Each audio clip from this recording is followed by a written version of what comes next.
البدع والأهواء، أهل البدع العقائدية وأهل البدع السياسية. نقول بيننا وبينكم السلف، بيننا وبينكم الكتب، كان فيقول البدع بيننا وبينكم. Alhamdulillah, wassalatu wassalamu ala rasulillah wa ala alihi wa sahbihi wa man kita meneruskan baca kitab Bulughul Maram yang ditulis Arham bin Najjar Rasulani rahimahullah ta'ala. Kita sudah masuk di kitabul Itqi. Kita bahas tentang memerdekakan budak. Nah, lewat disebutkan al-itqu sebagai Imam Sunani itu memerdekakan, membuat seseorang budak itu merdeka, bebas. Dan keutamaan yang banyak, kemarin sudah kita sebutkan, di antara amal yang paling mulia adalah memerdekakan budak, yang dia itu yang paling afdal, yang paling harganya itu paling mahal dan paling berharga di sisi pemiliknya. Kemudian dia merdekakan. Kemudian juga untuk merdekakan ya yang dia itu muslim, ya yang muslim, karena muslim ataupun muslimah, karena akhirnya dia bisa beribadah kepada Allah Subhanahu Wa Taala. Juga disebutkan keutamaannya, maka ketika dia memerdekakan itu, seakan dia memerdekakan dirinya dari api neraka. Bahkan seperti anggota badan yang dia merdekakan dari budak tersebut. Berikutnya hadis nomor 1421. Wa Ibnu Umar, dari sahabat Abdullah bin Umar radhiyallahu anhuma. Di sini sebagai Imam Bukhari dan Imam Muslim. Qala beliau mengatakan, qala Rasulullah, berkata Rasulullah sallallahu alaihi wasallam, man ataqa syirkan lahu bi abdin, barang siapa yang memerdekakan sekutu miliknya di dalam budak. Maksudnya apa ini? Syirkan budak itu kadang-kadang dimiliki oleh 2 orang atau lebih, ya. Mungkin dia punya saham 50%, temannya 50%. Ya, barang siapa yang memerdekakan bagian dia, syirkan lahu, ini bagian dia, sekutu dia, ya. Dia punya saham di situ 50%, pokoknya budak ini harganya 10 juta. Dia dan temannya sama-sama beli 5 juta 5 juta. Kemudian dia ingin mendapatkan keutamaan memerdekakan budak, dia merdekakan bagian dia. Ya, berarti separuh dari budak itu merdeka. Bahkan lahu malun, dan dia mempunyai harta, ya belughu samanal abdi, yang sampai harga budak itu secara utuh. Ya, dia sebenarnya masih punya 5 juta lagi umpamanya tadi, untuk memerdekakan yang separuhnya lagi yang dimiliki oleh temannya. Kuwima qimata adrin, kuwima yang dihargai, qimata harga adrin. Adrin disebutkan la ziyadah wala naqas oleh Imam Sunani. Yani harga yang pasaran, harga yang adil, harga yang pantas. Bukan harga yang kemudian terlalu mahal, kadang kan gitu. Mau dimerdekakan, akhirnya sekutunya ndak, aku mau jual dia dengan harga yang lebih besar umpamanya. Akhirnya untuk memerdekakan itu dia harus membayar sisanya dengan harga yang lebih. Tidak boleh. Ya, tetapi harga yang sepantasnya. Ya. Pak atau syurakahu, kemudian dia beli sekutunya, teman kongsinya itu. Sudah, ini yang 5 juta milikmu, tak beli lagi sekalian supaya dia itu merdeka. Aku sudah memberikan separuh, yang bagianmu aku bayar 5 juta juga. Nah, dia memberikan sekutunya itu qisasahum, bagian dia. Wa ataqalil abd, akhirnya dia pun memerdekakan atasnya itu budaknya. Jadi menjadi apa? Menjadi merdeka dia. Ya gitu. Ini kalau mampu. Oleh karena itu sebagai para ulama, ya sebenarnya saya ya, bahwa untuk apa?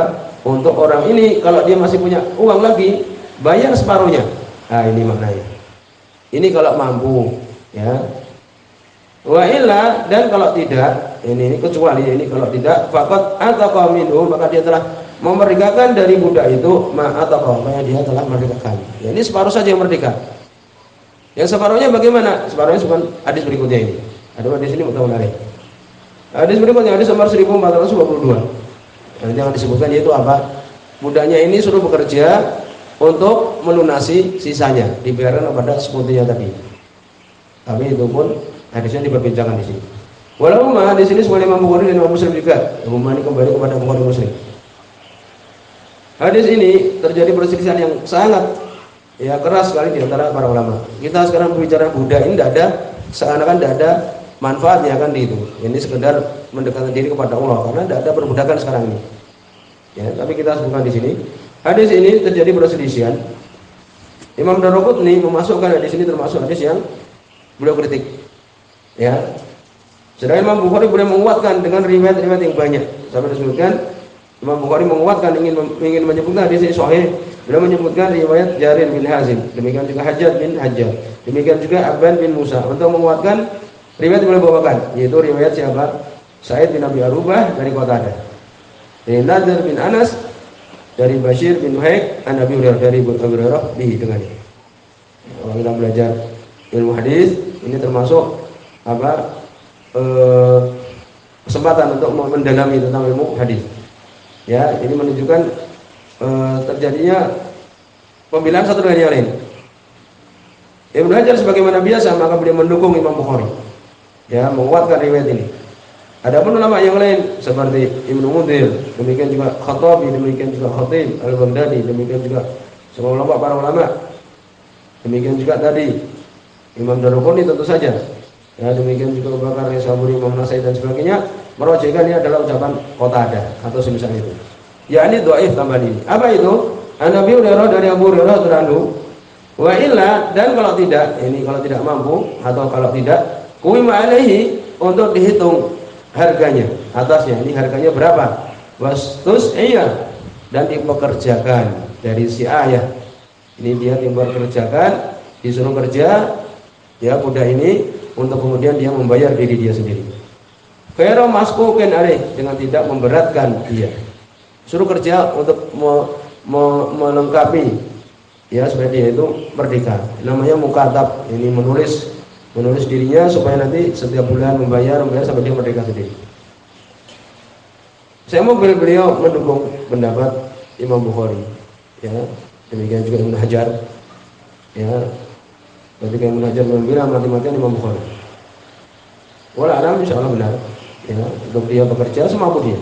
Wakilah, dan dikatakan inna si ayah mudrajatun. Ibnu Hajar mengatakan sesungguhnya as-si'ayah, yakni untuk bekerja, mudrajah, yakni ucapan bukan ucapan Nabi tapi tambahan fil khabar, dalam hadis ini. Ini kesimpulannya di sini apa? Bahwa seseorang kalau dia memerdekakan budak dan budak itu dimiliki oleh beberapa orang, sepantasnya untuk dia membayar semuanya. Kalau tidak mampu, maka budaknya suruh bekerja dengan tidak memberatkan dia. Ya, demikian kesimpulannya. Kemudian berikutnya hadis nomor 1423. Wa Nabi Hurairah, disebutkan dari hadis Abu Hurairah radhiyallahu anhu. Kalau beliau mengatakan, disebut-sebut oleh Imam Muslim, kalau Rasulullah, berkata Rasulullah sallallahu alaihi wasallam, la yajzi waladun walidahu, tidaklah memenuhi seorang anak terhadap walid, orang tuanya. Ini tidaklah seorang anak ini benar-benar berbakti kepada orang tuanya. Ini kalau kita ingin benar-benar berbakti kepada orang tua, ini salah satunya itu apa? Dia dapati bapaknya atau ibunya menjadi seorang budak, dia merdekakan. Nah, ini insyaallah sebagai Nabi di sini dia sudah berbakti, benar-benar berbakti. Tidak memenuhi seorang anak terhadap bapaknya atau orang tuanya di dalam berbakti, illa, kecuali an yajidahu, dia mendapati orang tuanya memelukkan dalam badan budak, ya, ini dimiliki fayastariyahu, kemudian dia beli, fayu'tikahu, kemudian dia merdekakan. Roh Muslim, sesuai Imam Bukhari Muslim. Berarti dulu mungkin kalau ada orang tuanya itu budak, kemudian dia punya harta, bapaknya dia beli menjadi merdeka. Nah, ini benar-benar seorang berbakti. Tapi ini berat sekali. Dia sendiri budak, kan itu. Ada misalnya. Ini juga menunjukkan bahwa seorang yang berbakti kepada orang tua dan sulit untuk berbakti kepada orang tua. Kemudian hadis sama 1000, insya Allah itu sesuatu yang dimudahkan Allah untuk berbakti kepada orang tua itu, untuk masuk jalan menuju surga. Kemudian hadis sama 1424. Wan Samurah, dari Samurah bin Jundud radhiyallahu anhu, disebutkan, ya, di sini mu'al, berpenyakit yang lemah, dhaif. Ya, yang mengatakan itu mu'al berpenyakit Hamad bin Salamah, Imam Bukhari, Imam Nadini dan yang lainnya. Jadi diriwayatkan dari jalannya bahwa Hamad bin Salamah, ya, riwayatnya mengusul ini menyendiri dia. Yang selain beliau dari Siqat yang mengambil dari Qatadah, ya, meriwayatkan mauquf, ya, demikian. Wallahu alam demikian disebutkan. Ini ucapan Umar bin Khattab radhiyallahu anhu. Demikian juga saya menyebutkan juga ucapannya Samurah, ini mauquf saja. Dari Samurah bin Jundub, ya di sini dhaif ya, mauquf. Ucapan dia saja, Samurah bin Jundub radhiyallahu anhu. Ana Nabi sallallahu alaihi wasallam, juga Nabi sallallahu alaihi wasallam qala beliau mengatakan, "Man malaka dza rahimin mahram." Barang siapa yang memiliki dza rahim, yakni dari keluarga dia, mahram, ini mahram dia. Rahim yakni silaturahmi, yakni kerabat dia. Barang siapa yang memiliki budak yang dia itu mahram dia ternyata, bahwa khurun, maka otomatis merdeka. Tapi di sini tadi ya sudah disebutkan bahwa itu adalah dhaif. Rawah Ahmad, diriwayatkan Imam Ahmad wal arba'ah dan yang empat. Nah, saya Abu Dawud, Tirmidzi, Ibnu Majah, wa rajaha ya, dan merajihkan jam'un min al-huffaz, sekelompok dari para huffaz, ana mauquf, ini mauquf saja. Dan itu benar mauquf. Jadi dari sini mauquf ya, tetapi jumhur ulama berpendapat demikian. Jadi kalau seorang memiliki orang tuanya atau kerabatnya, saudaranya atau mungkin adiknya ya dalam keadaan budak, otomatis merdeka. Ya demikian. Tapi yang benar ulama alam bahwa itu hadisnya dhaif, berarti tidak ya, kesimpulan adalah tidak. Budak ya budak sampai kemudian dia merdekakan, baru kemudian merdeka. Kemudian hadis nomor 1425. Wa Imran bin Husain, dari Imran bin Husain radhiyallahu anhu. Di sini disebutkan oleh Imam Muslim. Ana rajulan a'taqa sittah mamlukin lahu. Sungguhnya ada seorang laki-laki memerdekakan 6 mamlukin, riwayat yang lain mamalik, dia mempunyai 6 budak. Lahu yang dia miliki. Inda mauti, ketika dia meninggal langsung 6 budak itu dia merdekakan. Lam yakun lahu ma'lan ghairuhum, tidak ada bagi dia itu harta selain budak-budak ini, selain mereka ini. Boleh enggak? Tidak boleh. Paling banyak kan seorang itu kalau wasiat sepertiga. Pada abihim Rasulullah SAW memanggil mereka, memanggil budak-budak ini. Fajazahum, kemudian Nabi membagi-bagi dari 6 itu. Aslasan, menjadi sepertiga. Sepertiga. Ya, berarti 2. Tsumma aqra bainahum, kemudian Nabi yakni melakukan qur'ah, undian di antara mereka. Jadi 2 diundi. Maka siapa yang keluar undiannya maka dia merdekakan itu. Fa'ataqa itsnain, kemudian Nabi pun memerdekakan 2. Ya, wa araqa arba'ah, dan tetap menjadi budak 4. Tidak boleh seorang meninggalkan keluarganya semua, ya keluarganya dalam keadaan tidak meninggalkan harta warisan, paling banyak sepertiga. Wa qala lahu qawlan syadidan, dan Nabi mengatakan kepada orang ini tadi yang memerdekakan budak ini ucapan yang keras. Rawi Muslim. Ini menunjukkan seorang tidak boleh untuk kemudian memerdekakan budaknya dia semuanya, kalau tidak mempunyai harta kecuali itu. Kemudian ada nomor 1422, ini 1426. Wan Safinah, dari Safinah radhiyallahu anhu, sahih di sini. Kalau beliau mengatakan, kuntum mamlukan, aku dulu budak, ini dimiliki li Ummi Salamah, yang dimiliki oleh Ummu Salamah radhiyallahu anha, istri Nabi sallallahu alaihi wasallam. Faqalat, dan berkata Ummu Salamah ini, A'tikuka, yakni a'tikuka, aku memerdekakan kamu, aku bebaskan kamu. Wa astaritu alaika, dan aku syaratkan atasmu antah-duma Rasulullah, engkau sebagai pembantu, ya sebagai khadim Rasulullah SAW. Ma'ishta, selama kamu hidup. Jadi selama kamu hidup kamu menjadi pembantu Nabi terus. Karena kamu budak, aku merdekakan syaratnya itu. Ya, Rawah Ahmad, Imam Ahmad, wa Abu Dawud, dan Abu Dawud, wa Nasai, dan Nasai, wal Hakim, dan Hakim. Soalnya di sini ini menunjukkan boleh seorang memerdekakan budak dengan syarat ini tadi. Ya demikian. Kemudian berikutnya hadis nomor 1427. Wa an Aisyah, dari Aisyah radhiyallahu anha. Hadis muttafaqun alaih. Anna Rasulullah sallallahu alaihi wasallam qala, beliau mengatakan, innamal wala'u liman a'taqa, sungguhnya wala perwalian untuk orang yang memerdekakan. Muttafaqun alaih fi hadis Bukhari Muslim, di dalam hadis yang panjang.